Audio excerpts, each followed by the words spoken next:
სოფელი, სადაც წყალი არ არის, სტეფანწმინდის რაიონის სოფელ ახალციხის წყალი უკვე წლების განმავლობაში არ მიეწოდება. მილები, რომლებიც შარშან ადგილობრივმა ხელისუფლებამ გამოცვალა, მოსახლეობის მტკიცებით გამოუსადეგარი აღმოჩნდა. ზამთარში ყინვას ვეღარ გაუძლო და მალევე წყობრიდან გამოვიდა.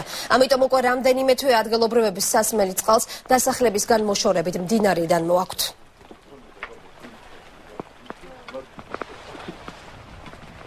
არც შეგვიქონდა წელი, არც წყალი ქონდა.